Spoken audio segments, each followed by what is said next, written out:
Corridor নিয়ে কোনো চুক্তি হয়নি জানালেন নিরাপত্তা উপদেষ্টা। এখনই রোহিঙ্গা প্রত্যাবাসন সম্ভব নয় মন্তব্য পররাষ্ট্র উপদেষ্টা। একদিন পিছিয়ে মঙ্গলবার দেশে ফিরছেন সাবেক প্রধানমন্ত্রী বেগম খালেদা জিয়া। লন্ডন থেকে এয়ার অ্যাম্বুলেন্সে রওনা হবেন কাল। গাজীপুরে দুর্বৃত্তের হামলায় এনসিপির মুখ্য সংগঠক হাসনাত আব্দুল্লাহ আহত।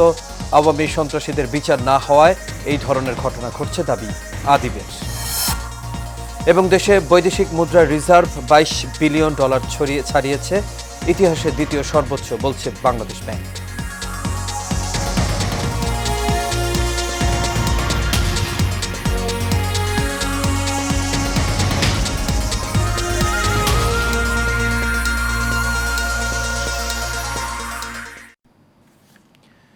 সবাইকে স্বাগত এশিয়ান প্রাইম নিউজে। দর্শক, পুরো সংবাদ জুড়ে আপনাদের সঙ্গে আছি আমি আনোয়ার রাজা। কোন শুনছিলেন বিআরবি কেবল ইন্ডাস্ট্রিজ লিমিটেড সংবাদ শিরোনাম। এবার চলে যাচ্ছি পুরো খবরে। মিয়ানমারের রাখাইনে ত্রাণ সহায়তা পৌঁছানোর বিষয়ে বাংলাদেশ সরকার কোনো চুক্তি স্বাক্ষর করেনি বলে জানিয়েছেন জাতীয় নিরাপত্তা উপদেষ্টা ও প্রধান উপদেষ্টার রোহিঙ্গা বিষয়ক high representative doctor Khalilur Rahman. Bangladesh university of প্রফেশনালসে আয়োজিত রোহিঙ্গাদের প্রত্যাবাসন শীর্ষক এক সেমিনারে তিনি এই কথা জানান। নিরাপত্তা উপদেষ্টা বলেন, মানবিক করিডোর নিয়ে সরকার কোনো চুক্তি স্বাক্ষর করেনি, এটি নিয়ে কেবল প্রাথমিক পর্যায়ের আলোচনা হয়েছে। বাংলাদেশ আমেরিকার হয়ে আরাকানে প্রক্সি যুদ্ধ শুরু করছে এমন গুজব কিছু প্রতিবেশী দেশের গণমাধ্যম ছড়াচ্ছে, যা কখনো কাম্য নয়।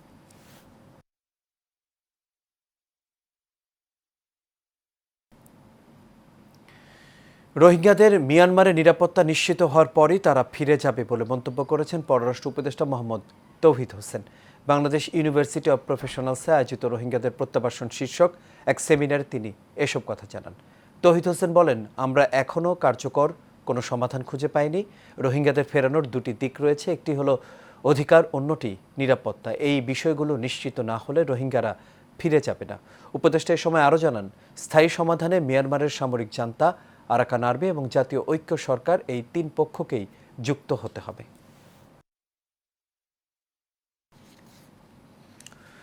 গত 16 বছর গণতান্ত্রিক ধারাকে বাধাগ্রস্ত করতে গণমাধ্যম কিভাবে কাজ করেছে তা খতিয়ে দেখা হবে বলে জানিয়েছেন তথ্য ও সম্প্রচার উপদেষ্টা মাহফুজ আলম। দুপুরে রাজধানীর ধানমন্ডিতে ট্রান্সপারেন্সি ইন্টারন্যাশনাল বাংলাদেশ টিআইবির প্রধান কার্যালয়ে সাহসী নতুন বাংলাদেশ গণমাধ্যমের স্বাধীনতার জন্য সংস্কার রূপরেখা বিষয়ক আলোচনা সভায় তিনি এই কথা বলেন।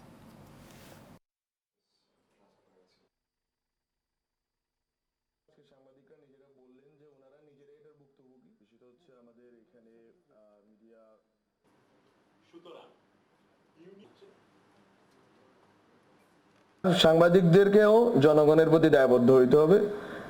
জাস্ট হাউজের পলিসি আমি বাধ্য ছিলাম বা আমরা এইভাবে করছি, এটা আমি মনে করি না। এইটা তো আমাদের সবার বাস্তবতা ছিল, বাংলাদেশ সবাই বেশিবাদের অধীনে ছিল।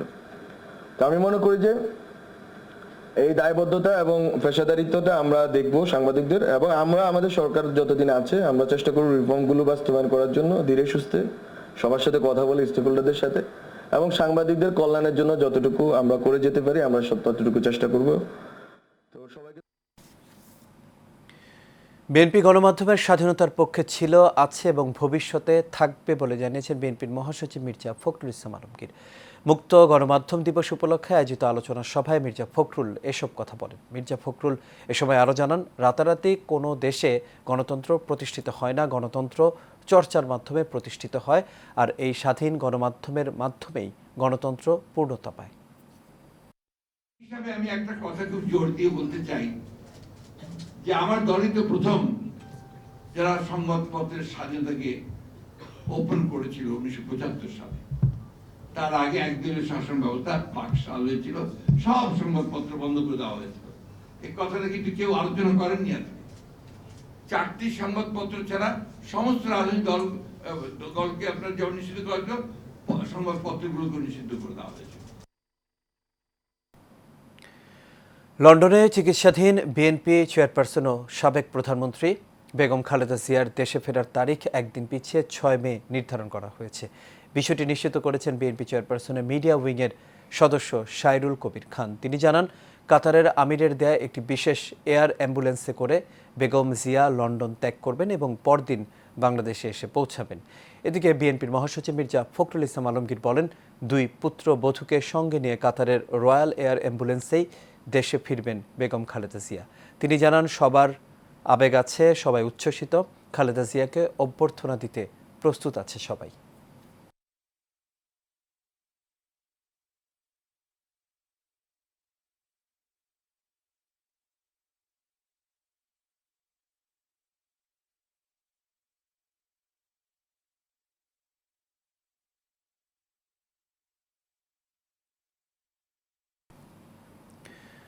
দর্শক, এই বিষয়ে সবশেষ খবর জানাতে এই মুহূর্তে লন্ডন থেকে সরাসরি যুক্ত হচ্ছেন ওয়ান টিভির বিশেষ প্রতিনিধি মনির উদ্দিন। মনির, আশা করি আপনি আমাকে শুনতে পাচ্ছেন।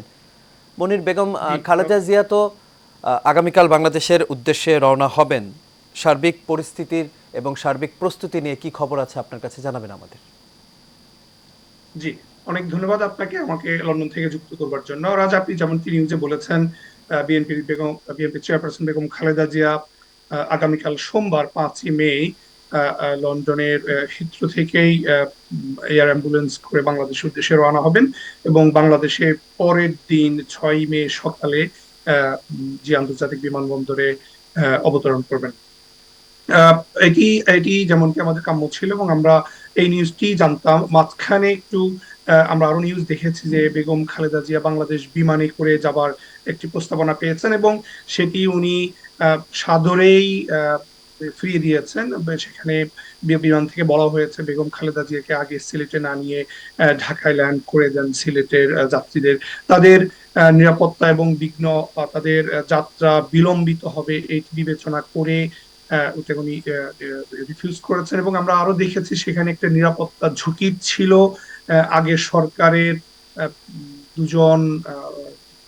দুজন বিমান কর্মী তাকে অফলোড করা হয়েছে, যারা দায়িত্বে ছিলেন ওই সময় বিমান ক্রু হিসাবে। এরপরে আবার আপনারা আজকে সবাই আমরা সংবাদ মাধ্যম বা বিএনপির পক্ষ থেকে আমরা জানি যে এয়ার অ্যাম্বুলেন্সটি এখন পর্যন্ত কনফার্ম হয়েছে। তবে আমার যতটুকু আন্ডারস্ট্যান্ডিং যে নিরাপত্তার স্বার্থে হয়তো এটি কোনো চেঞ্জেস হতেও পারে। আপনাকে আরেকটু বলে রাখি যে বেগম খালেদা জিয়ার সাথে লন্ডন থেকে জায়মা রহমান এবং জুবাইদা রহমান এবং তার শর্মিলা রহমান তারা যাচ্ছেন, এতটুকু আমরা খবর পেয়েছি। নেতা কর্মীদের মধ্যে এক ধরনের উচ্ছ্বাস বিরাজ করছে এবং আপনি এটুকু জানেন যে বেগম খালেদা জিয়ার অফিস থেকে নেতা কর্মীদেরকে এয়ারপোর্টে ভিড় না করার জন্য বলা হয়েছে। সব পরিস্থিতিতে সর্বশেষ পরিস্থিতি আমরা এটাই বলবো যে এখানকার নেতা কর্মীরা খুবই উচ্ছ্বাসিত।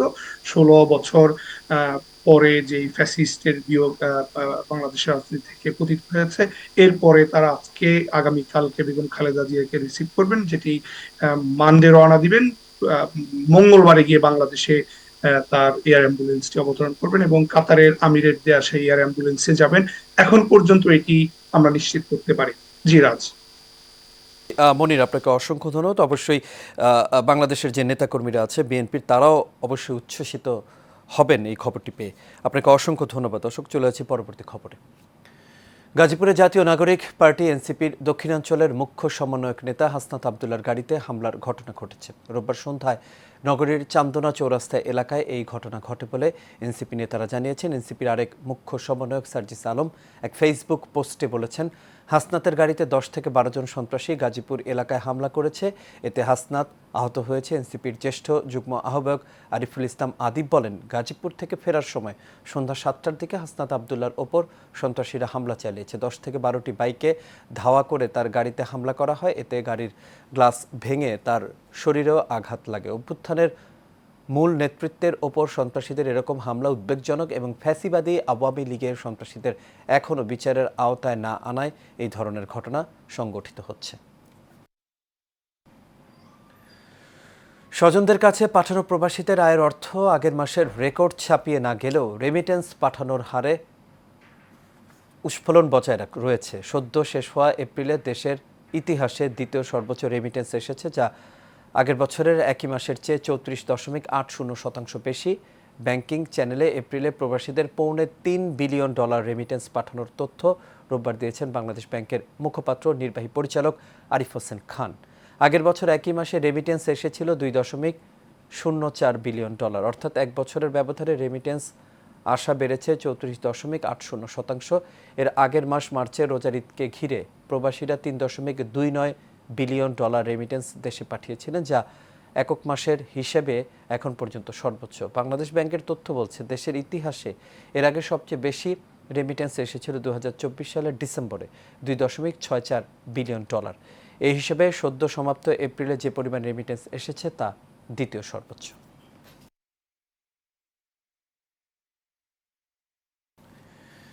জামায়াতে ইসলামীর সাবেক সহকারী সেক্রেটারি জেনারেল ও সুপ্রিম কোর্টের সিনিয়র আইনজীবী ব্যারিস্টার আব্দুর রাজ্জাক ইন্তেকাল করেছেন। রাজধানীর ইবনে সিনা হাসপাতালের আইসিইউতে চিকিৎসাধীন অবস্থায় মারা যান তিনি দীর্ঘদিন ধরে কোলন ক্যান্সারে ভুগছিলেন। তিনি গত বছর 11 বছর পর যুক্তরাজ্য থেকে দেশে ফিরে সুপ্রিম কোর্টে আবারও কাজ শুরু করেন। তিনি আন্তর্জাতিক অপরাধ ট্রাইব্যুনালে মানবতাবিরোধী অপরাধের মামলায় জামায়াতে ইসলামীর শীর্ষ নেতাদের আইনজীবী ছিলেন। ব্যারিস্টার আব্দুর রাজ্জাক যুক্তরাজ্যের লিঙ্কনস ইন থেকে ব্যারিস্টারি ডিগ্রি অর্জন করেন। তিনি 1988 সালে হাইকোর্ট বিভাগে এবং 1994 সালে আপিল বিভাগের আইনজীবী হিসেবে অন্তর্ভুক্ত হন। 2002 সালে সুপ্রিম কোর্টের আপিল বিভাগের সিনিয়র আইনজীবী হন তিনি।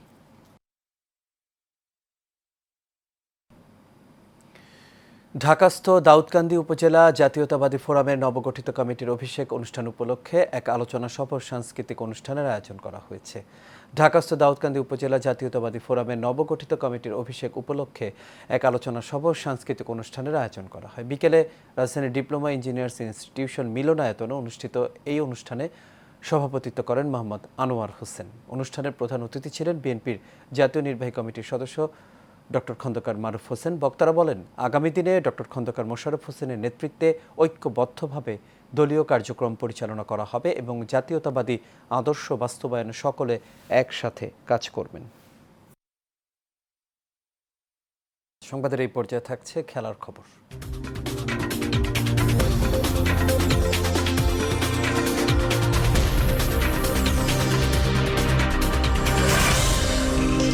ঢাকা মহানগর উত্তর বিএনপির উদ্যোগে শহীদ জিয়া আন্ত থানা ফুটবল টুর্নামেন্ট খিলক্ষেত থানা ও দক্ষিণখান থানার খেলা অনুষ্ঠিত হয়েছে। এই উপলক্ষে আয়োজিত অনুষ্ঠানে প্রধান অতিথি ছিলেন ঢাকা মহানগর উত্তর বিএনপির আহ্বায়ক আমিনুল হক। বিশেষ অতিথি ছিলেন ঢাকা মহানগর উত্তর বিএনপির সদস্য সচিব মোহাম্মদ মোস্তফা জামান। অনুষ্ঠানে অতিথিরা বলেন, সুষ্ঠু নির্বাচন হলে বিএনপি বিপুল ভোটে জয়ী হবে।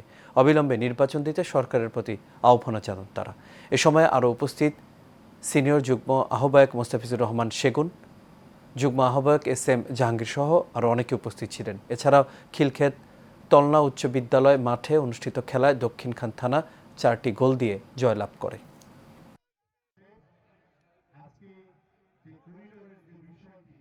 এদিকে অন্তর্বর্তীকালীন সরকারে অনেকেই বলছেন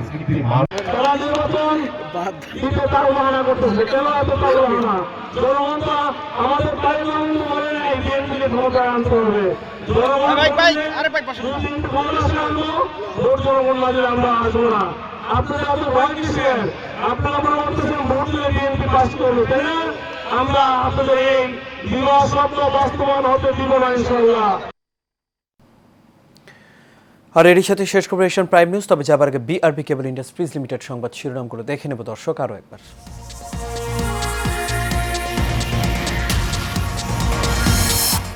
করিডোর নিয়ে কোনো চুক্তি হয়নি, জানালেন নিরাপত্তা উপদেষ্টা। এখনই রোহিঙ্গা প্রত্যাবাসন সম্ভব নয়, মন্তব্য পররাষ্ট্র উপদেষ্টার। একদিন পিছিয়ে মঙ্গলবার দেশে ফিরছেন সাবেক প্রধানমন্ত্রী বেগম খালেদা জিয়া। লন্ডন থেকে এয়ার অ্যাম্বুলেন্সে রওনা হবেন কাল। গাজীপুরে দুর্বৃত্তের হামলায় এনসিপির মুখ্য সংগঠক হাসনাত আবদুল্লাহ আহত। আওয়ামী সন্ত্রাসীদের বিচার না হওয়ায় এই ধরনের ঘটনা ঘটছে দাবি আদিবের। এবং দেশে বৈদেশিক মুদ্রার রিজার্ভ $22 বিলিয়ন ছাড়িয়েছে, ইতিহাসে দ্বিতীয় সর্বোচ্চ, বলছে বাংলাদেশ ব্যাংক। দর্শক, এই ছিল আমাদের এখনকার আয়োজন। আমাদের পরবর্তী সংবাদ দেখার আমন্ত্রণ রইল। এখন সাথে থাকার জন্য সবাইকে ধন্যবাদ। শুভরাত্রি।